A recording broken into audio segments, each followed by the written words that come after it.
Amen. Amen. Voilà, nous continuons donc notre thème sur le miracle de Jésus. Nous sommes en train de voir les dimensions des miracles de Jésus. Et parmi ces dimensions, nous avons vu le premier élément, c'est que Jésus a accompli le miracle, mais le premier élément de ces dimensions de ce miracle, c'est le changement. Chers frères et sœurs, Jésus est le Tout-Puissant. Lorsque nous annonçons Christ, nous parlons de sa personne. Il est le Sauveur, il est le Christ, il est le Seigneur. Mais aussi, en annonçant Christ, nous devons parler de ses miracles, de ce qu'il peut faire. Avant d'avoir vu le miracle, nous devons déclarer ce que Jésus peut faire. Et quand Pierre a rencontré cet homme qui était paralysé depuis 8 ans, cet homme s'appelait Aîné. Lorsque Pierre l'a rencontré, Pierre lui a dit: Jésus-Christ te guérit. Est-ce qu'on peut acclamer le Seigneur? Et ce matin, nous voulons nous rappeler encore que Jésus-Christ est capable de te guérir. Je ne connais pas ton problème, mais la bonne nouvelle, c'est comme tu es venu à Jésus, comme tu es venu le rencontrer ce matin, il est capable de faire quelque chose dans ta vie. Parce que c'est un acte de foi. Bartimée, pour qu'il reçoive la guérison, lorsque Jésus l'a appelé, il jeta son manteau et il vint vers Jésus. Et c'était un acte de foi. Lorsque tu acceptes de venir à Christ, alors Christ va te libérer. Alléluia. Et donc dans ces dimensions des miracles de Jésus, Dieu nous a conduit à voir le miracle que Jésus a eu à faire à Canaan. Il est écrit dans Jean chapitre 2 verset 9. Quand l'ordinateur du repas eut goûté l'eau changée en vin,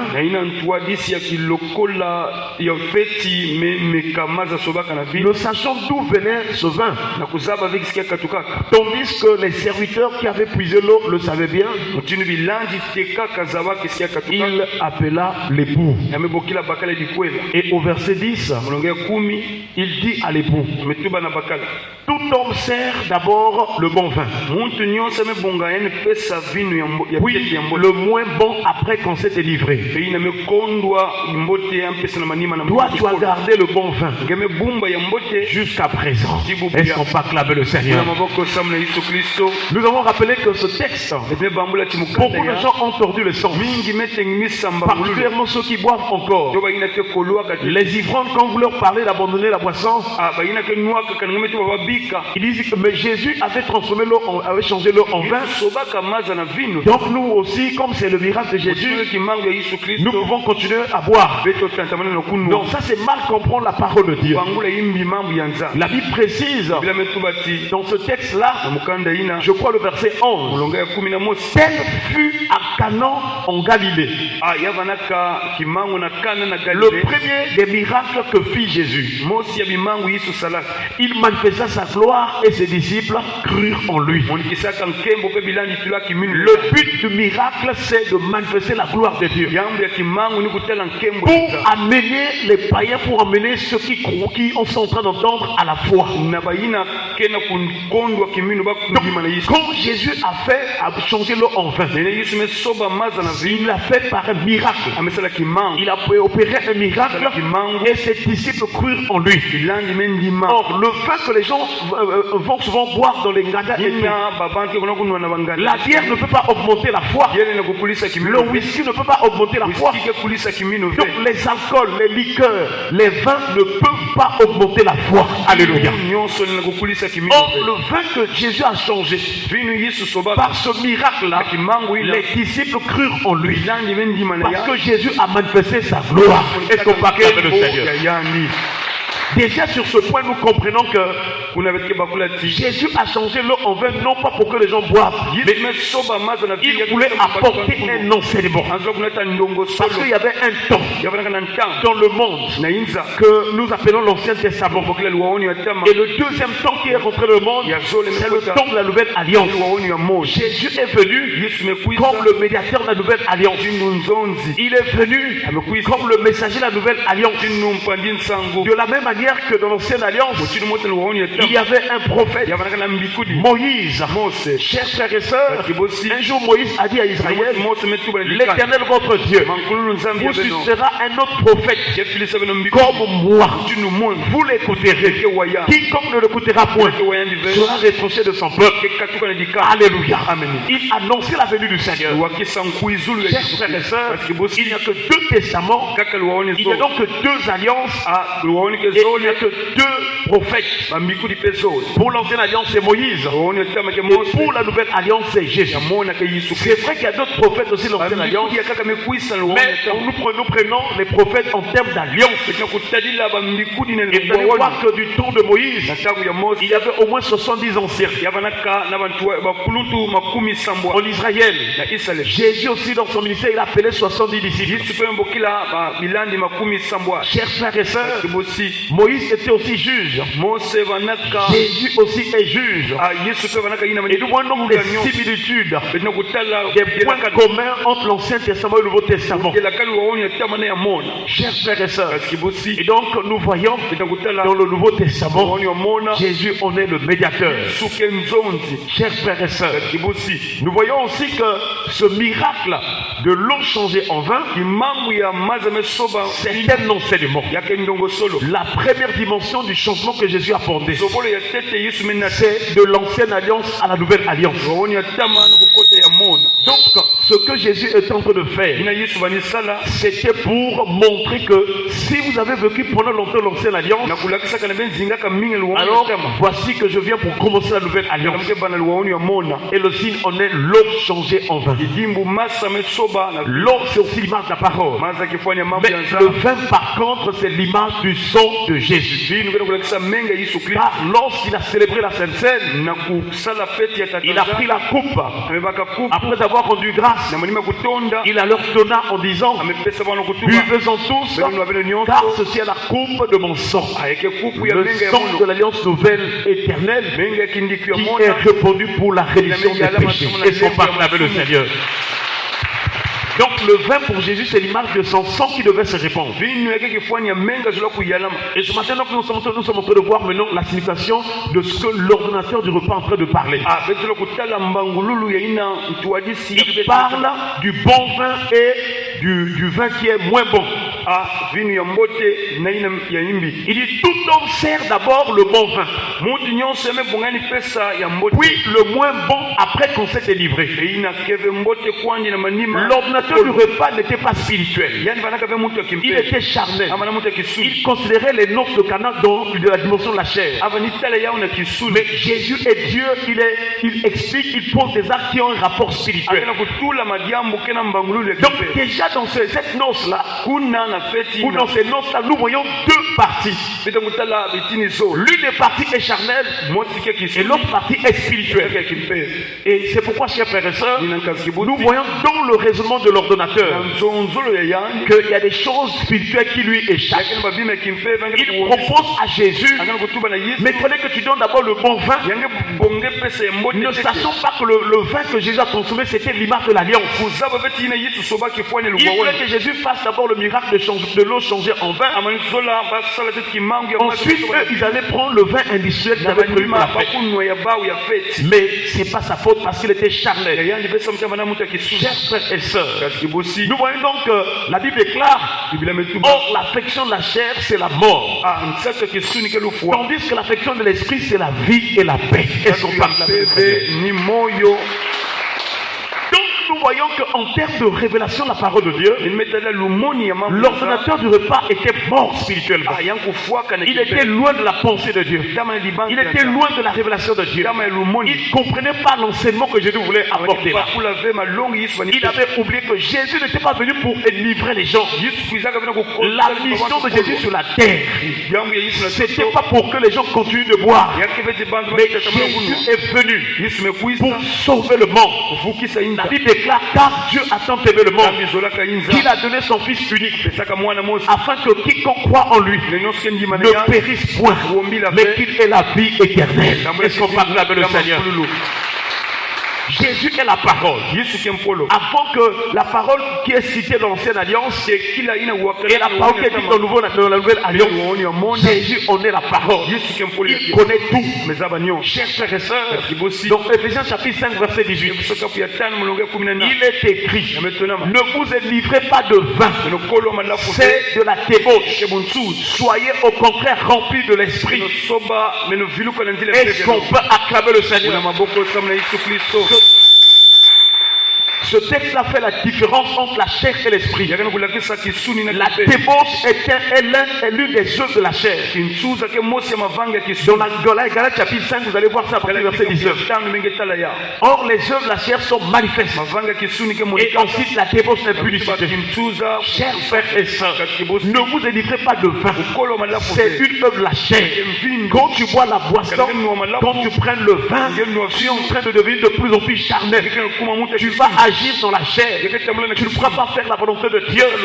Chers frères et sœurs, ne vous délivrez pas de vin. Et livrer, ça veut dire boire continuellement, boire constamment, même si tu n'es pas ivre, même si tu n'es pas sous. Le fait que tu consommes la boisson, les boissons vraiment élivrantes, tu es en train de vivre dans la chair. Mais l'affection de la chair, c'est la mort. Et dans Ésaïe chapitre 5, le Seigneur a cité les malheurs de ceux qui boivent, de ceux qui consomment. Et à partir du verset 11, il dit: malheur à ceux qui de bon matin courent après des boissons élivrantes. La boisson apporte les malheurs. Beaucoup de gens ignorent cela. Si aujourd'hui les familles souffrent, s'il y a la mortalité, s'il y a beaucoup de gens qui sont dans les douleurs, c'est parce qu'ils consomment les boissons élivrantes.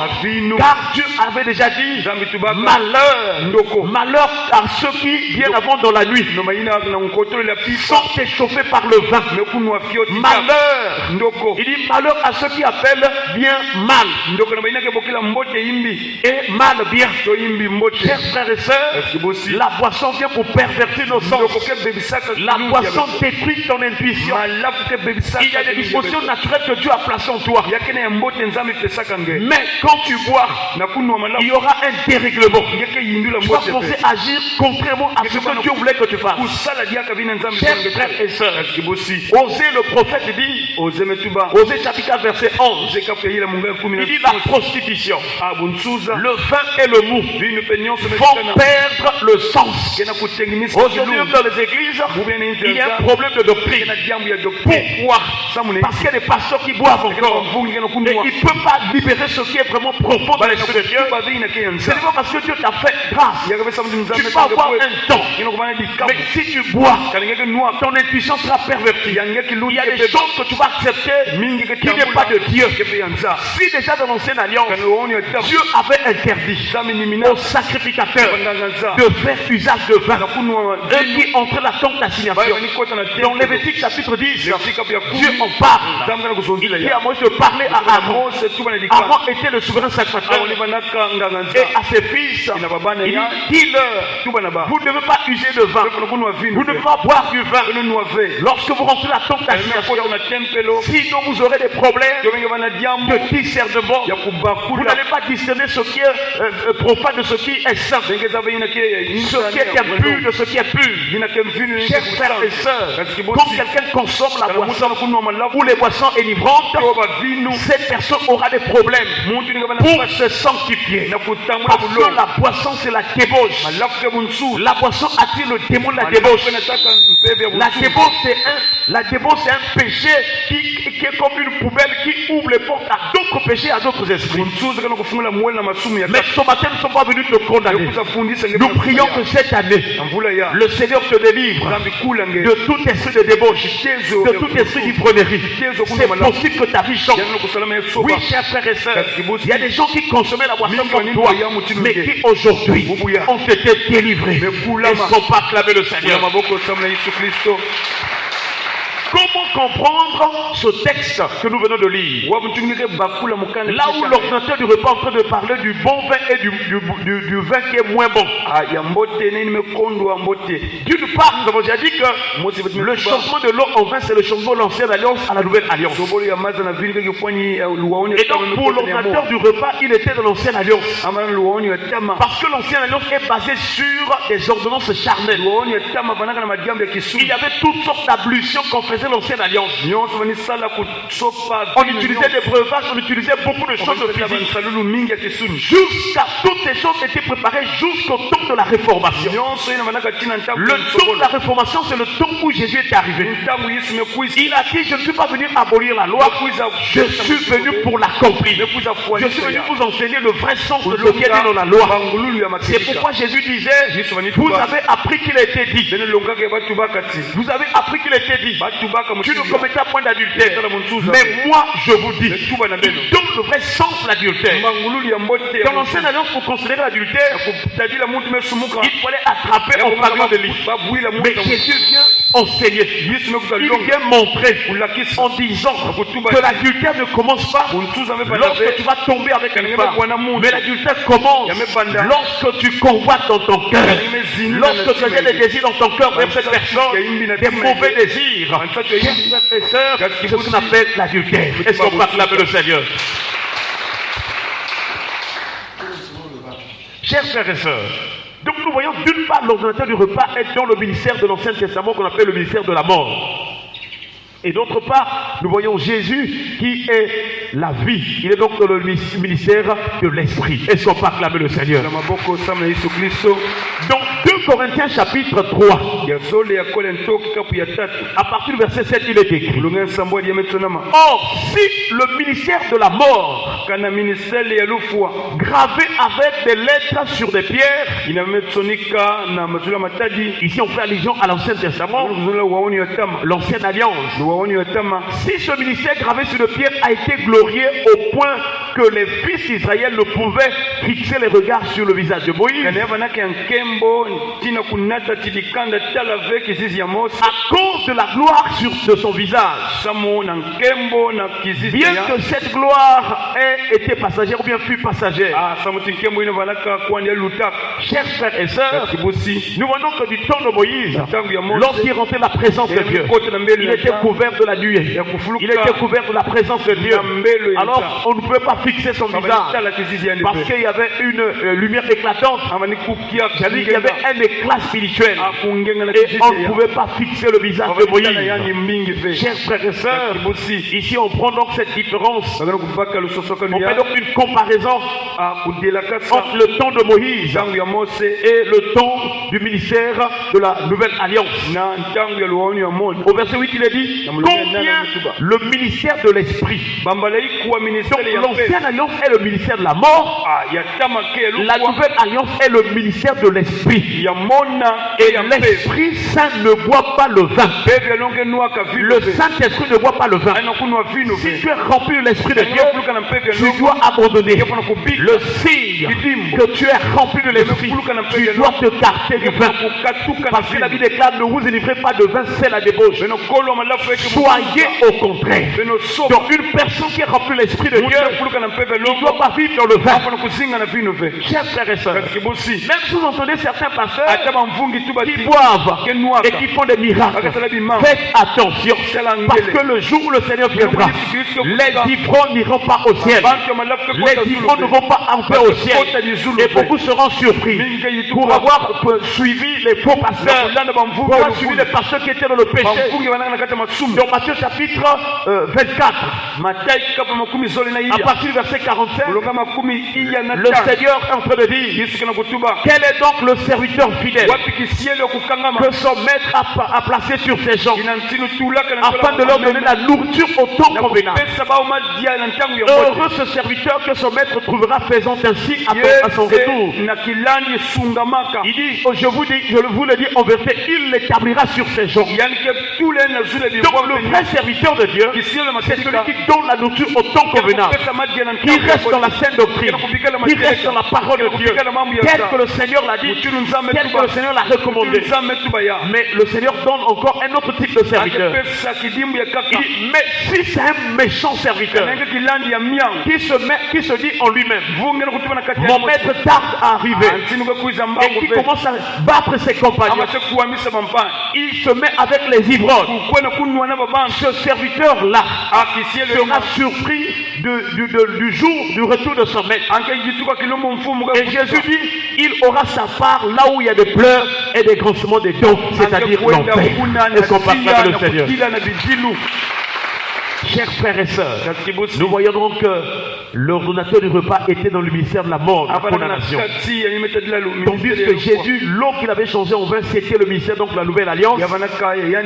C'était vraiment un enseignement pour des choses spirituelles.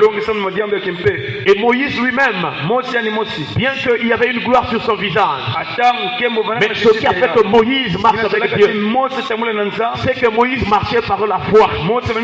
Et dans Hébreux chapitre 11 verset 26, il est écrit, il regarda l'opprobre de Christ. Ça c'est Moïse.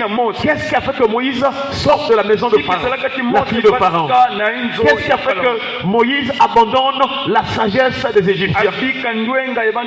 Il regarda l'opprobre de Christ comme une richesse plus grande que les trésors de l'Égypte. Car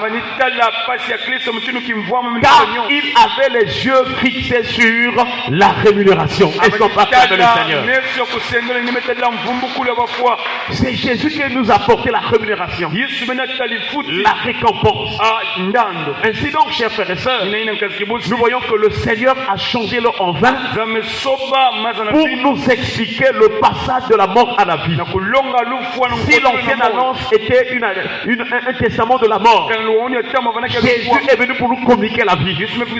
La mort ici, c'est l'image de la séparation avec Dieu, l'éloignement de Dieu, une vie de péché, une vie de mauvaises œuvres. Dans l'ancienne alliance, les gens pratiquaient des abominations et c'était désagréable aux yeux de Dieu. C'était l'image de la mort. Ce matin encore, le Seigneur t'interpelle. Quel est ton comportement? Quel est ton caractère? Comment vis-tu? Tu es marié, tu as une femme. Est-ce que tu as des copines?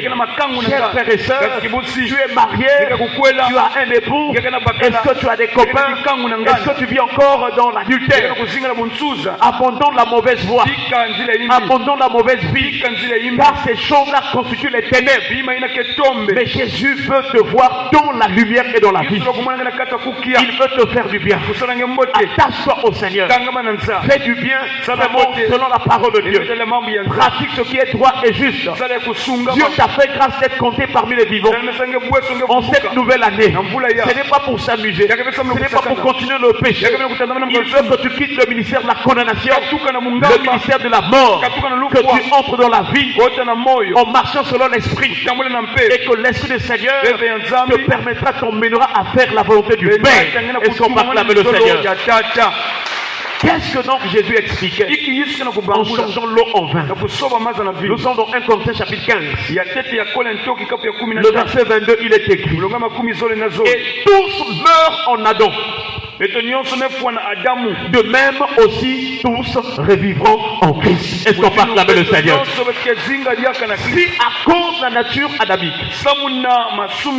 la nature de péché que nous avons hérité d'Adam, notre nature humaine, nous étions privés de la gloire de Dieu. Si nous recevons Jésus comme Seigneur et Sauveur, nous allons naître de nouveau. Nous aurons donc une nouvelle vie. Et cette vie-là nous donnera ordonnerons de vivre en Christ.